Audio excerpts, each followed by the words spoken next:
if you're wondering, if you're wondering why all of these wonderful people are here to talk about the book with me, um, I met them and they have been kind and generous to me since the very start of me trying to get my book published. And I think they have some interesting things to say that are sort of in line with what I am have written. So first of all, let's meet Paul Jansen. He is the author. Hi, Paul. He's the author of Sour Apples. And Paul's changing the minds of young adolescent kids who claim they don't like to read, one book purchase at a time. Book by book, Barnes and Noble by Barnes and Noble. This man perseveres. And now let's meet Kay Smith Blum, who wrote a deeply human dual narrative mystery novel called Tangles. And it goes behind the scenes of a massive Cold War era environmental disaster that I figure I know a lot about environmental disasters, but I didn't know this one. So welcome, Kay. And finally, we're going to meet Cam Torrens. His best-selling suspense novels are about his fictional character, Tyler Zahn, but they're about as suspenseful as his own personal life because he does search and rescue in the Colorado mountains. And I personally have him on speed dial for whenever I'm skiing out there, just in case. So thanks, everybody. We also have today, and just a brief say hello, Catherine. Catherine just really stepped up to help me. She's the VP of Technology for our Women's Fiction Association. And when I realized I needed some last minute technical help, she volunteered and jumped right in. She's also a best-selling author from the Northwest, and I'm reading her book right now. Help me, Catherine. I'm just suddenly it's releasing the reins. This is a great book. I can't even quit it, but I have to first launch my own book. So now we're going to meet Molly Roberts. She's our moderator. And some of you know Molly. She's going to keep the discussion going. And she's probably going to have some contributions herself because she's a native Texan. And I've been lucky enough to call Molly, who's from the prophetically named town of, get this, Rising Star, my dear friend since 1985, when she fostered my passion for documentary photography and photojournalism at the Washington Post magazine.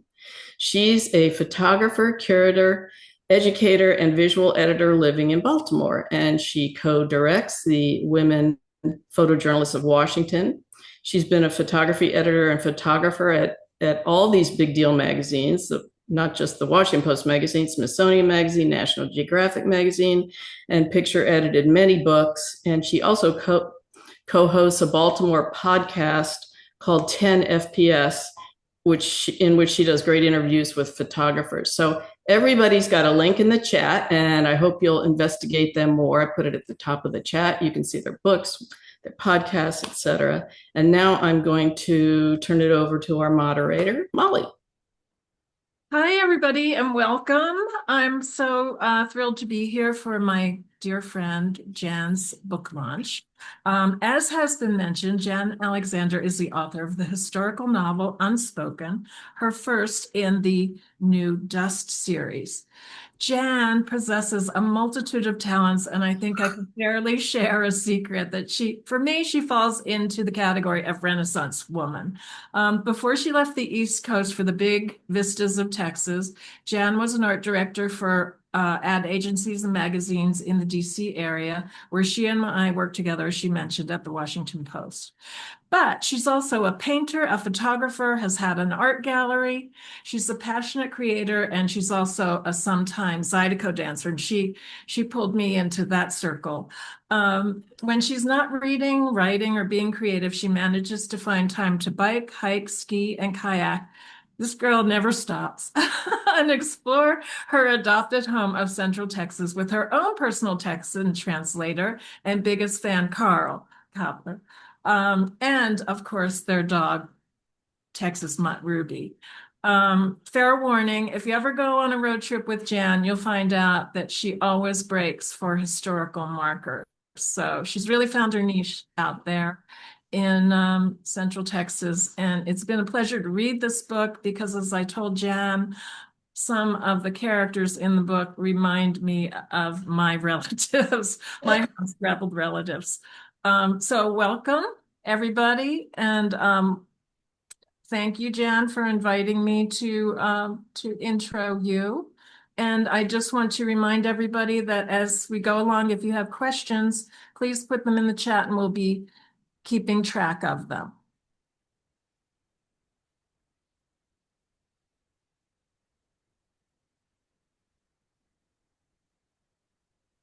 Now, I also want to expand on the bios of the writers who are with us, the other folks who have new books.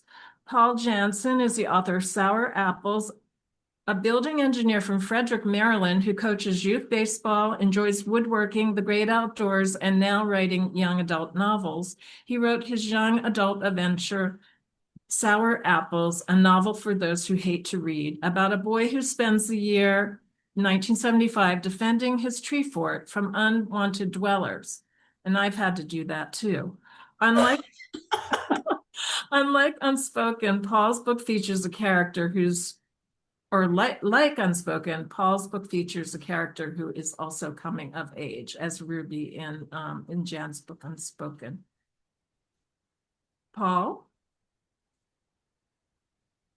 you can unmute yourself if you want and say a little something. Or not. Would you like to unmute yourself, Paul? Or maybe I won't unmute you. There we go. Hi. Hi. So I'm not really sure what I'm supposed to say right now, other than thank you very much for having me. And Jann, congratulations on Unspoken and your release. This is awesome. I know how you feel right now.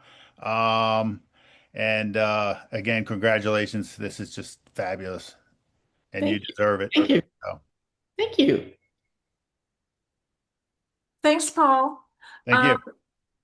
Kay Smith Blum, author of Tangles, was born and raised in Austin, Texas, and still calls Austin home. During her retail fashion career in the Pacific Northwest, where she lives now, her passion for environmental causes became preparation for her debut historical novel, Tangles. It's a love story wrapped inside an environmental thriller set during the Cold War at Hanford Nuclear Plant in Washington State, a little-known part of the Manhattan Project, and comparable to Unspoken in its highlighting of devastation wrought on an entire region. And definitely, I had not heard of this, so it sounds really interesting. In Tangles, it's the entire Columbia River Basin spoiled by plutonium production. The Hanford Reservation is the largest environmental disaster in the Western Hemisphere, and not unlike America's worst ecological disaster, the Dust Bowl, which was featured in Jann's book Unspoken. Kay, do you want to unmute and tell us a little something? Hi, you let me loose. So I just want to put it right out there that I'm not a day drinker, but at 5 o'clock, Jann, it's all about you with the double doors on the rocks. Oh, you must have seen my picture of the refrigerator loaded with champagne. I know, but what can I say? You didn't send me a case or even a bottle. So I am so sorry. I have to make do with what's in the cabinet. And I'm really looking forward to celebrating it because this is such an exciting day. Thank you. To be a part of it. Thank you. I know it is because you just celebrated yours not that long ago. And, yep. And you're like Paul, you're taking every Barnes and Noble by storm everywhere you go across the country. God help me. I'll be in Oregon and another one on Tuesday of next week. Yeah. Maybe you guys watching will get intrigued to start going to these author talks at Barnes and Nobles. They're pretty cool, really. So Cam, how about we introduce Cam? Yeah, thanks so much, Kay. So also welcome to Cam Torrance, a best-selling author of 5 books in the Tyler Zahn suspense series about an Air Force vet struggling to find his identity on a search and rescue team in the Colorado Rockies, which sounds sort of close to your own life, isn't that right? His latest novel, Havoc, Trouble on the Trail, releases in December of this year. You'll have to wait until then to read it. If not, pick up any of his first 5 books, all set in Colorado, which he calls home. Cam's incident command coordinator for the Buena Vista County Search and Rescue Team, president of the library board, vice president of Central Colorado Writers, and assistant scoutmaster of Troop 60. And somehow he also finds time to write best-selling suspense novels. So, like Ruby Lee Becker in Jann's Unspoken, Cam's character, Tyler Zahn, faces off with the biggest enemy imaginable, the environment. Would you like to jump on and say something, Cam? I was. Thanks. I was waiting for the unmute button there. No, congratulations, Jann. I know Thank I've been you. counting the days for this too.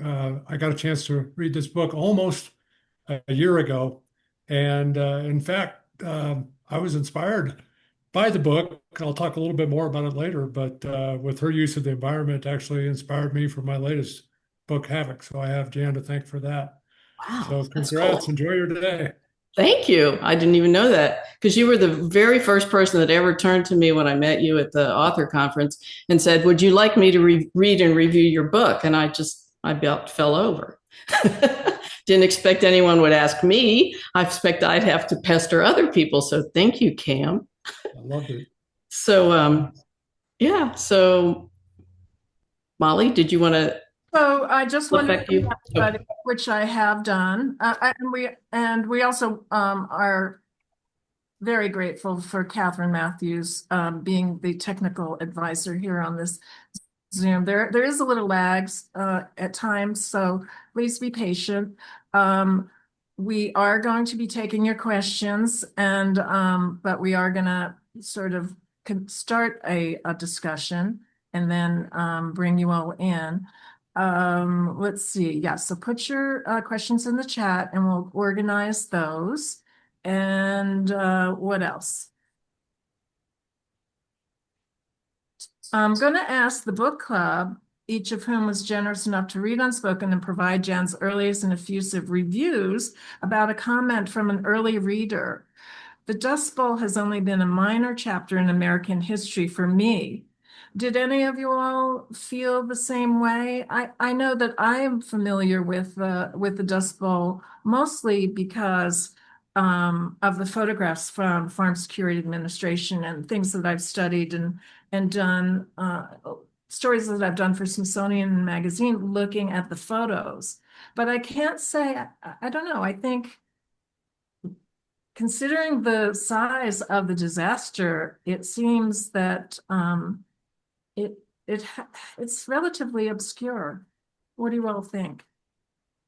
Yeah, I've got some thoughts on that. As a matter of fact, I had an advance notice of that question, and I was thinking about it this morning as I finished up a book by Sarah Donich called Girl at War.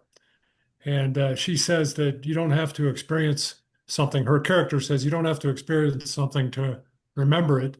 And I think, it must have been hard at the time to only hear about the Dust Bowl.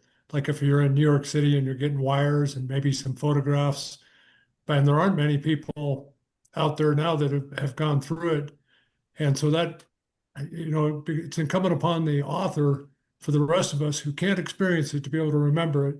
And that comes through the research. That's how this author, Sarah Donich, did it with the Croatian War, the war in the Balkans. And it's obviously obvious to everyone how much research Jann did for this book.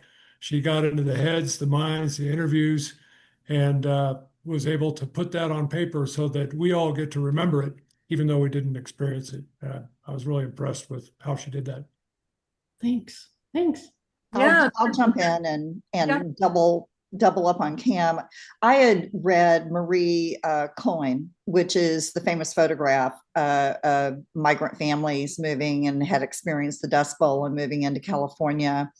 And it's the fictional rendering of that photograph, what the story might have been behind it. And that was sort of my first deep dive into what actually happened during that time. And in my head, I had I had sort of forgotten that the Dust Bowl affected the northern Panhandle part of Texas. I was more focused on what happened in Oklahoma and the other plain states, and when Jann sent me her manuscript, because she and I also did a quick trade of our novels, because we were both in the final stages of writing them at around the same time. Suddenly I was like in a completely different world, and realizing that I hadn't grown up that far away from a lot of this incredible devastation, which I might add was not necessarily covered in my history books growing up in Austin, Texas. So it wasn't fun, I would say, but it was really enlightening to read Unspoken. It's really fun when a novel can really make you take a deep dive into our real American history. And something like 2.5 million people were displaced. I mean, that's pretty huge. What about you, Paul? Did you want to chime in here? So to me, I didn't know a lot about the Dust Bowl. And so her book was really almost like a history lesson. And maybe that's why I enjoyed it so much. And she captured it so well. Um, and I really got a sense for what those people were dealing with. And I really had no idea before that. Maybe I didn't go to school enough, and I didn't go to the class that talked about the Dust Bowl. But I thought Jann really killed it, and in a way that you really get a taste for what had happened back in those days. So When you're working on a novel like that, Jann, how much time did you spend researching actually? There are historical fiction authors who fall in love with the research, and you could put me in that camp because I think I had 10 years of research. And I had a great time the whole time. There was nothing I regretted about it. And the way I look at it is it's just research that I've paid it forward. Now I know what to do for the next book and the next book and the next book in the series if I can only remember where I put that research. So, but to your point, Molly, about the Farm Security Administration photographs, it wasn't until I knew we're talking about the Dorothea Lange photographs are the ones that are famous, but there were other farm security photographers too, and those were the people who gave me the biggest visual boost when I was researching, because I would look at their photographs and create entire scenes out of one picture. That's how, to me, perfect and vivid they were. And it wasn't until recently I was reading something about Dorothea Lange. I was researching and reading a biography of her, and she, we have to put ourselves back 100 years ago or 90 years ago. This is like nobody had, certainly in West Texas and the Panhandle, nobody even had telephone communications really. They used the telegraph. I mean, it was not, pre-internet, pre-telephone, et cetera.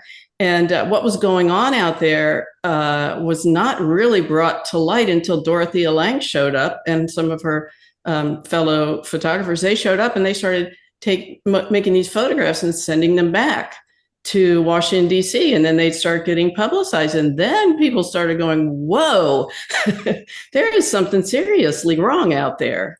Yeah. But anyway, moving on. That's right.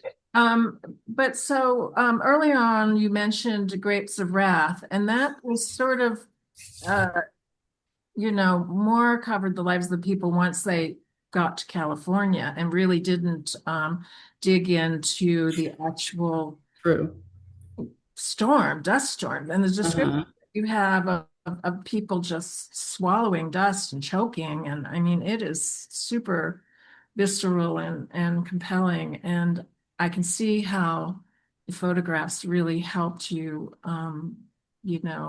describe. In Migrant Mother is a beautiful photograph and sort of an idealized photograph. I mean, her face is very worn and she just looks like she's at the end of her rope. But the photographs that you showed in the Woody Guthrie video of the black sky and the people being blown and pelted by the dust and the sand.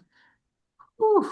Yeah, it was pretty bad. I mean, there would be some places experienced a couple dust storms a week.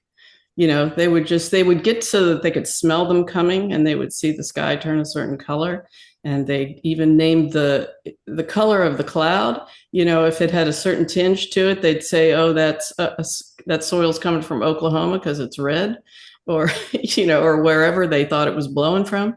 But can you imagine just running for shelter every time you saw that coming? And anyway, the people who did stay did come up with many, many strategies, none of them particularly successful, but they did try many strategies to stay and survive it.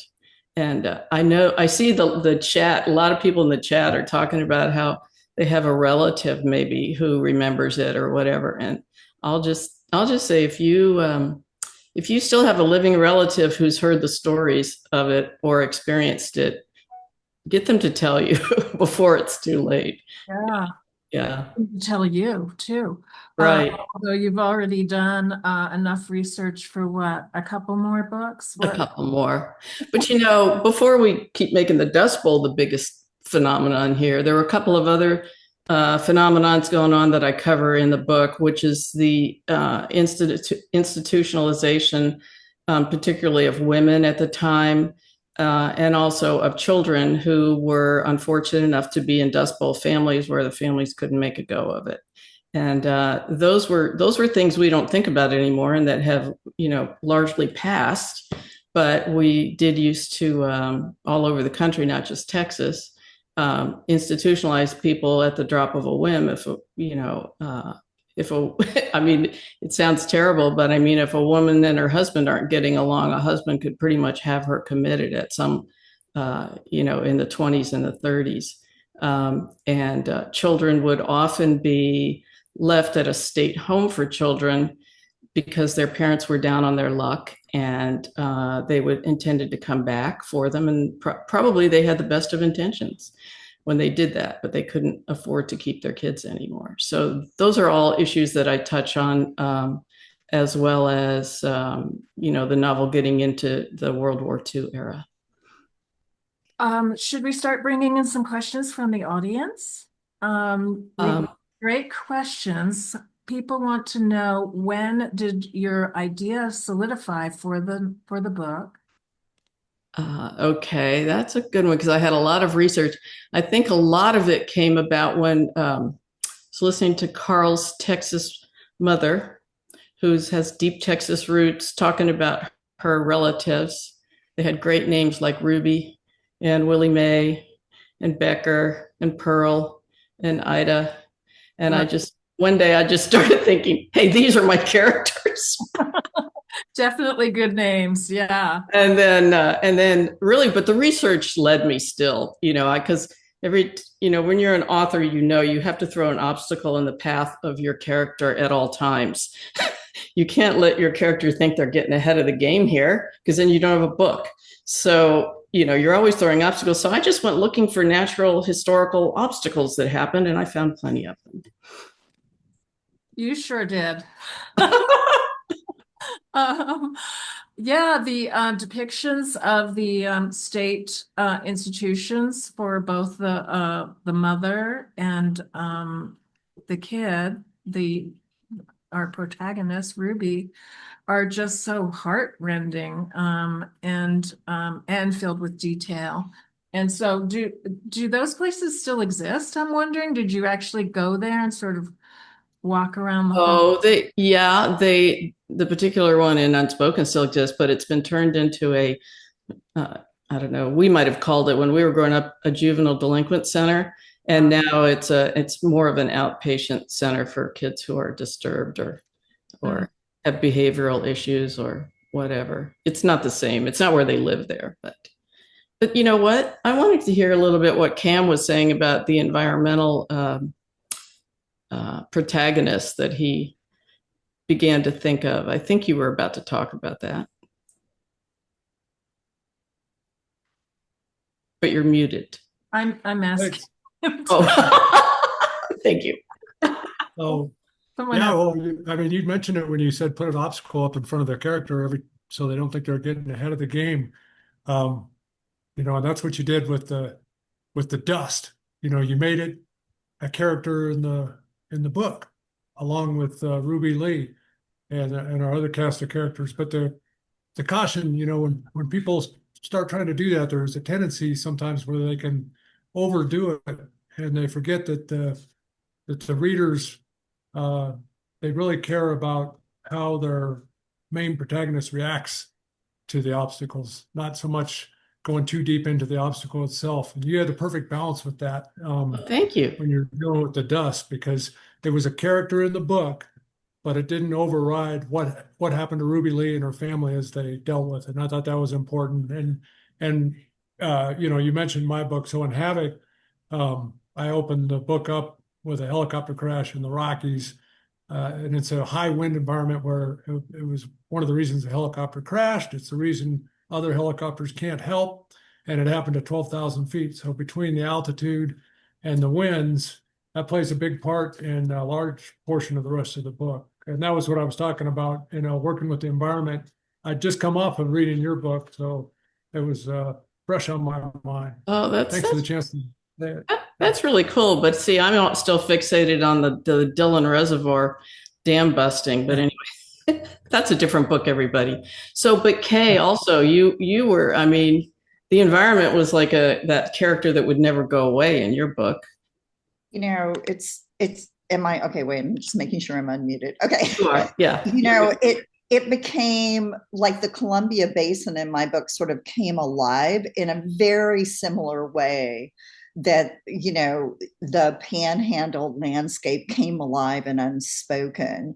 I think that maybe that you probably experienced what I did is suddenly like any plant that had been affected in the dust bowl, of course, it was like the lack thereof. And how did that affect the life, all life, whether it was livestock or wild creatures or plants or the river, and I think that it became so integral to my character's development because as they experience this change in their physical world, it changed them. And kind of understanding how to relay that to the reader, I think, is something that really comes across so well and Unspoken. You very quickly understand that we're all at the mercy, right, of what's happening around us, particularly Mother Nature, and it becomes more than setting. And I think when the setting informs character, that's a very rich experience for the reader. Uh-huh. Yeah, and of course, some of these, like in your book and in my book, these were man-made. These were disasters that were brought on and man-made. But Cam, in your book, this is just the world as it is. This is not necessarily, brought on by man-made disaster. It's just this is the way weather and geography is. So, and then Paul, you didn't really write about the environment except as it pertained to this one kid over one summer whose environment was his whole world. But I thought what you and I had in common was coming of age. And don't you think there's like certain experiences coming of age, that apply to all kids coming of age? Absolutely. I don't feel that like age matters. It's more dealing with grown-up problems or problems beyond your age. Uh-huh. And I think about Jimmy and his problems. He had to defend his fort. He had to figure out how to play baseball, and he dealt with a first crush, while Ruby is sitting here trying to survive life. So my character is his problems were almost trivial compared to Ruby's, but important all the same for the story. I really enjoyed the coming of age part of her and when her younger years quite a bit. But overall, I mean, you did really well capturing what I thought was a poor girl who just has to survive and figure out how to do that. So. Yeah. And one day her author's dog would be named for her, so she did have that to look forward to. I, I have a dog named Cindy. Well, you'll have to write a book about Cindy next. Cindy's in the book. Cindy, I know, but you Cindy's may the first crush. exactly, but make her own character in her next book. That'd be really fun to hear Cindy's version of it. Right? Well, since this is a book club discussion, before we go on to the audience questions, I would love to hear if each of you authors have a question for Jann, since you've read her book and you also know all of the trials and tribulations and the difficulty of creating a whole world like this. Cam, do you want to begin? I'm asking to unmute you. Thanks. Yeah. So my question, Jann was really interested to hear my feedback on the aviation scenes because I spent 30 years in the Air Force as a pilot. And I know a little bit about being in the air, but I realized when I was thinking of a question to ask her, I never asked her why she had an aviation theme in this book, because certainly she didn't have to. There were a lot of other things happening during this time period that she could have chosen, and I was wondering what inspired her to include the aviation theme in the book. Question. Yeah, I wonder what inspired me. I don't know exactly, except for that, of course, Ruby is early on very inspired by a very well-known woman pilot. Don't want to spoil anything, but you'll recognize her name when you read the book. And so partly it was that, and partly I had done a lot of research about women leading up to World War II, and about, of course, the preference given to men to learn to fly, whereas women were not. The preference given to men to actually train in airplanes, whereas women had to train in trainers. And then I just kind of thought, well, this is the natural progression for Ruby. You know, she's going to want to do something outside the box. She's not really content to be a farmer per se. So, and I just like the idea of her, achieving something that was kind of much more common for a man to achieve. That's great. Yeah, I'm married to a woman pilot, so I appreciated her role in that book. That's great. And I appreciated you checking me out that I didn't make any blunders when I described how she learned to fly. Because again, that all came from research. Jann, you mean you don't the wheels on the bottom? Jann, you're not a pilot, Jann? Jeez, I'm not. Maybe one day, maybe I'll just follow my own script in the book and I'll be able to fly a plane. Who knows? I know. Yeah, that's a good recipe. Hey, what about you? Do you have a question for our author? So I think one of the things that really resonated with me in terms of Jann and I having some very similar themes is my male protagonist is much younger and my female narrative, right? So I have a bit of a coming of age story that occurs back and forth in my novel. And one of the things that I really struggled with was how I wanted Luke to be in his adulthood. And we watch Ruby grow up in Unspoken. And I'm wondering, Jann, if you struggled a bit with certain things that I did, because there was a lot of politics and power around both of the subject matter of our stories. And I really felt like both Ruby and Luke it was watching them develop that first time sort of skepticism about the way the world works. And I'm just wondering, I really struggled trying to allow the reader to develop questions about that as opposed to me answering those questions. Right. I'm wondering if you had a little bit of that same struggle in developing that narrative, because again, without giving away much, Ruby comes into contact with some serious powers that be. Right? Right. Exactly. So how did you kind of work on that? I think it's because early on I decided I needed certain types of characters. I needed a mentor for her. I needed an archetype for, what was evil and, people who she could rely on, people who she might trust, but then turns out she couldn't trust. So I think partly that helped me. But I'll say about your book that what I liked about your book, and here's the commonality to me, is that your hero, remind me again her name? Mary. Mary. Okay. So Mary, who is older in this book, she's employed and she sees what's going on behind the scenes and knows it's wrong, but she doesn't have the status to be able to protest because she's employed as an admin or a secretary. Really, that's all. That's the only role she's allowed to have, even though she's much smarter and savvier than that. So she sees it all and she leaves breadcrumbs in a sense, and then her young next door neighbor Luke, as he grows up, he is able to avenge her, what she couldn't actually. So I like how you made that little shift there, and I got that right away reading it, and so I would hope that people would get right away that Ruby's in a different way. She's evolving and growing, and learning, and yet she still carries her heavy baggage, and many of us carry heavy baggage. And, that's the age-old question is, what do you do about your heavy baggage? And do you act as if, or do you let it all show? And how do you cope? And so I think that's what made Ruby interesting, because she blended a little bit of all that. Right. Yeah.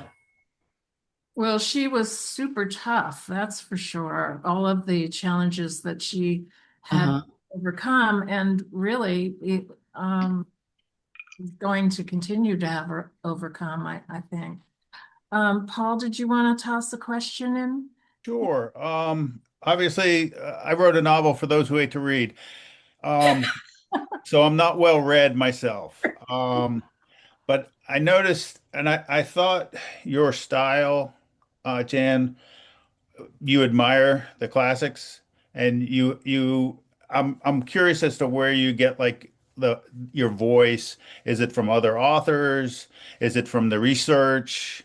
And not so much get your voice, but what influences that voice that you bring to the I like this question. I think a lot, of course, it's everything I've ever read in my life.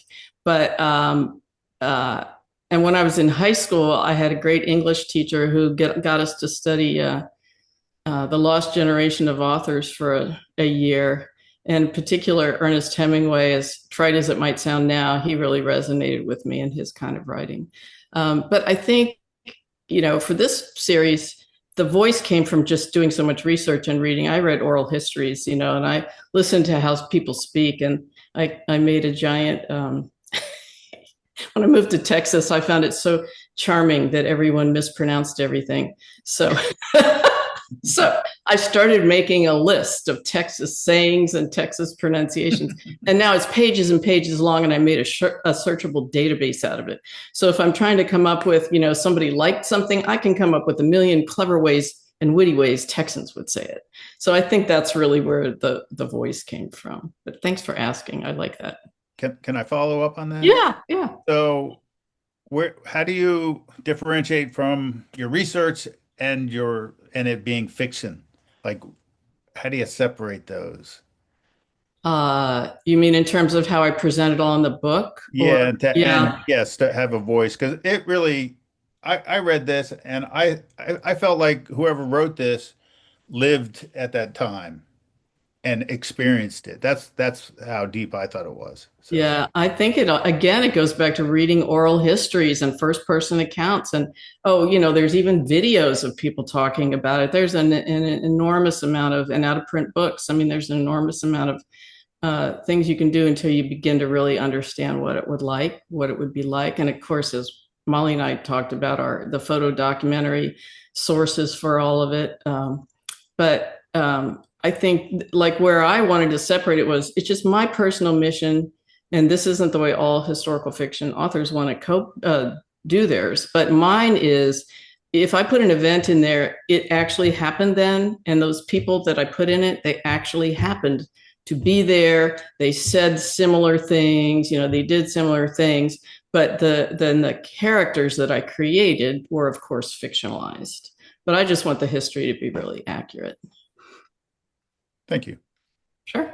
I really like that aspect, Jen, because I guess I'm a bit of a, lazy reader, and I don't want to be reading in historical fiction something and then later be like, oh, that was completely not true. So I appreciate that you've gone for really strongly for historical accuracy. And I also really appreciate, and I think that it will be appreciated by many, that there are so many strong women characters in the book. And I just imagine that in a way you're filling a void, is the way that I see it. But why do you do that?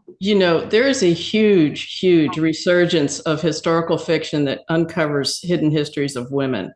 And of course, there are a lot of women authors now, and they are not content to write the books men would write. And they are not going to tell it from a men's point of view. They're going to go out and find them. And we have among my publishing group and in our Women's Fiction Association, we have, tons of these authors who are constantly uncovering very amazing women who history just kind of left behind.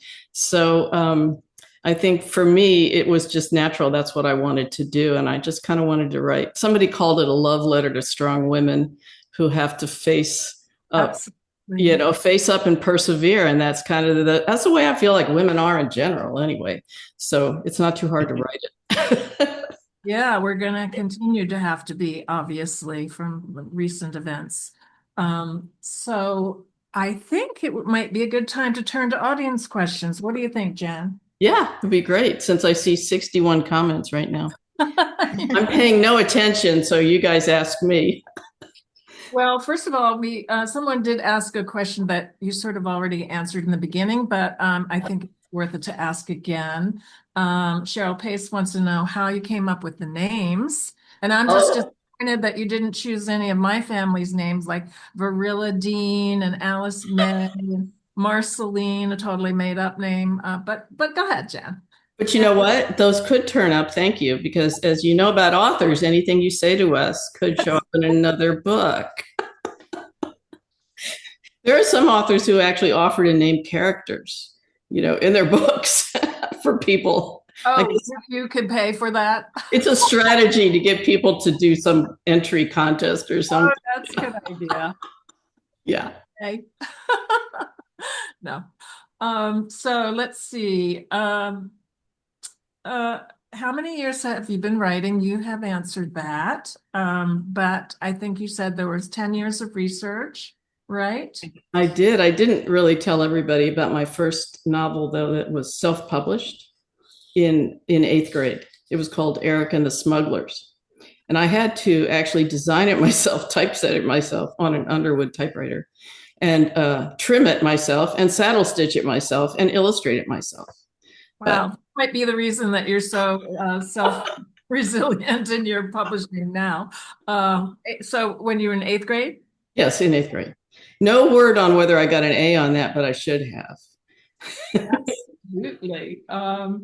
So people want to know how far you are in the sequel now that we all know that it's part of the Dust series. The sequel has nearly finished its first draft. But I will tell you that there was a prequel that inspired this whole book. It's part of the Dust series, but it's also because it takes place in the same town, but it's at a different time, and that's at my publisher now. And I'm hoping that the publisher will want to publish it, and so that could be the next one, the prequel or the sequel. But then I have another one planned after that. So. Let's see, we've got some comments. Jan is a very compassionate woman, and that's how she was able to separate herself from fact from fiction. She actually felt the struggle. We've got some great comments, Jan. We probably won't be able to bring all the comments in, but you'll be able to read some of those afterwards. That's great. That's You great. obviously have some wonderful fans and some people who have to jump off now, but everybody's saying congratulations. People want to know, is Ruby fictitious or based on a character that you ran across maybe in your oral history research? Oh, Ruby is a complete compilation of lots of different, individuals. No one person. Pretty much anything that happened in the era was bound to happen to Ruby. And it did. And it did, yeah. Let's see. Catherine, let's see. People are saying they can't wait. And how do you balance your real life with your writing life now that you're so immersed in these characters? And Well, that's a very fun question, because I think I saw something go through the chat about, am I a pantser or a plotter? And that had to be a question from somebody who knows what the writing book world is like, which is really just a question like, when you write a book, do you plot it out meticulously with an outline, or do you just write it by the seat of your pants? Whatever happens, happens. That's what a pantser versus a plotter is. So somebody said that. But here's what I am now. I'm just a planner. I'm a mere planner of promotional things, marketing, events, doing talks with book clubs. I love book clubs, and I would love to talk to any of you who know or have a book club. I can make it possible to do it by Zoom or even be there. So anyway, I'm a planner right now. Yeah, to be a self-published, or a small publish, it really puts a lot on the plate of the author. Someone's asking, is there a map in the book to show the route that they took to leave? But actually, your characters stayed, although they stayed sort of in a Texas. But did you provide a map, Jan? I did not do a map, and because I'm a design type soul, I'm dying to have a map. But if I do a map like that, I'll put it on my website and people can take a look at it there. And I have a lot of little behind the scenes things that I've figured out, learned, etc., that I like to share. So I'll keep doing that on my blog and in my newsletters.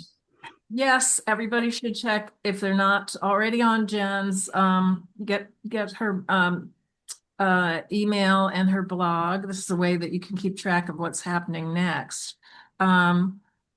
And someone mentions that there was an orphanage in Galveston that actually didn't close down until 1982, which is crazy. It is, isn't it? Yeah. Was that part of your research as well? Did you do general research on orphanages, or? I have to make a distinction here. In Unspoken, it's not exactly an orphanage, it's a state home. And it was a real place in Waco, Texas, and they actually also had an orphanage there. But an orphanage is, where they put kids up for adoption. And if they don't get adopted, they're stuck there. And the state home was a little different. And the kids at the state home hated being called orphans. They found it diminutive. They had families. The families would be back for them. And you found that out by the oral histories. Yeah. What were some of the places that you haunted as you did this research? Well, I haunted a lot of places online, but I originally did a great little 600-mile tour from Austin. Well, we lived in Austin then, in Austin, Texas, to the tip of the Panhandle where it meets New Mexico.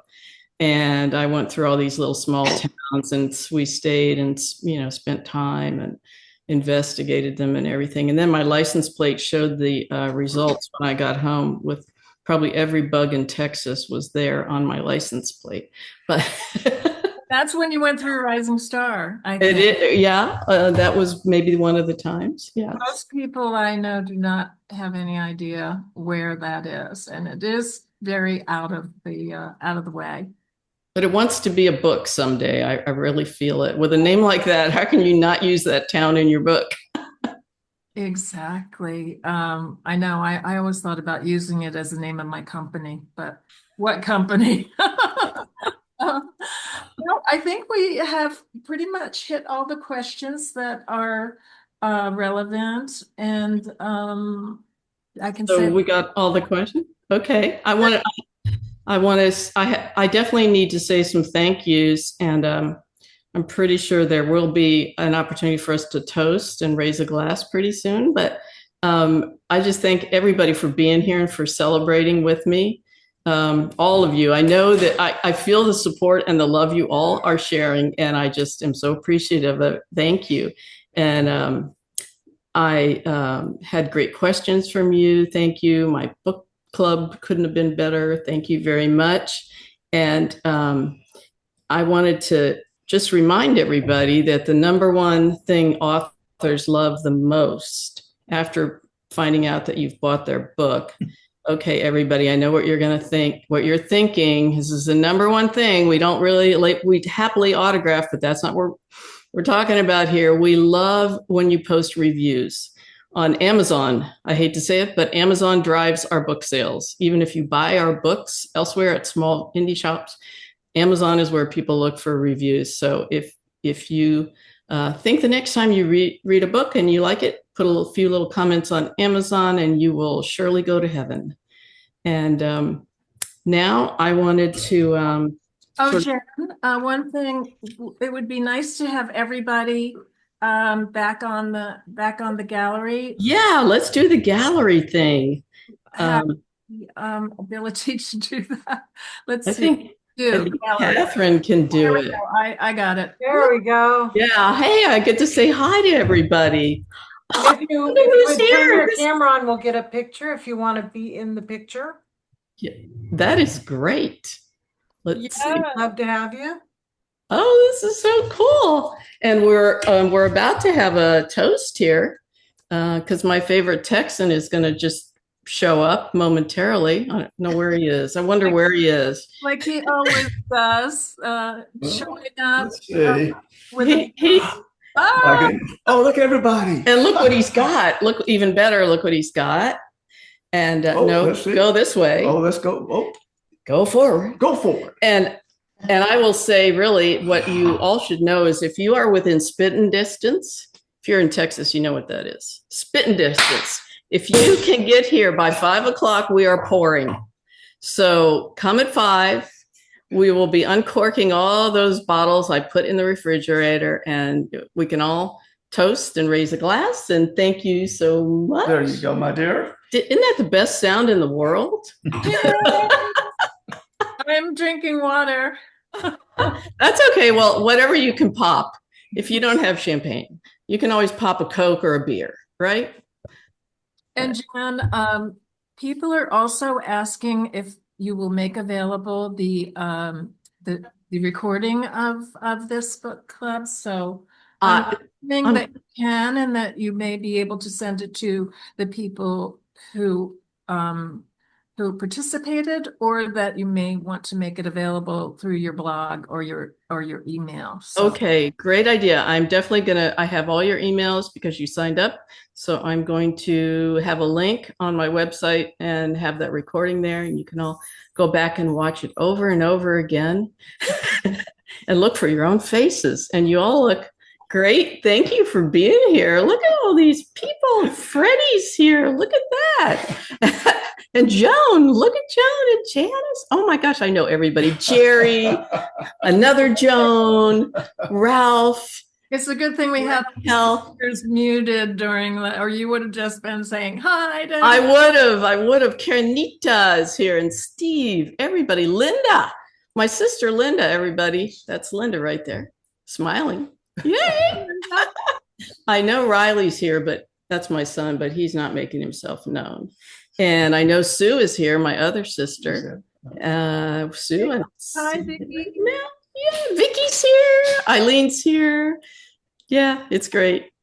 Look at all these people. Nancy and Linda. everybody who has been so incredibly kind to me and like sharing posts and sharing reviews and all the good wishes and everything. It's a fun day in your life when you've worked on a book forever and ever and you finally get to get it published, and all day long people are just blasting you with good wishes. And so it's really fun. Thank you, everybody. Thank you so much. Jen. Cheers, Jen. Cheers. Congrats. Thanks for tuning in. Carol, thank you. Kim, hello, goodbye. See you later, guys. Bye, Jen. Bye. Thanks, everybody. It's been so fun being with you. Let's get together again soon. So long. Been good to know you.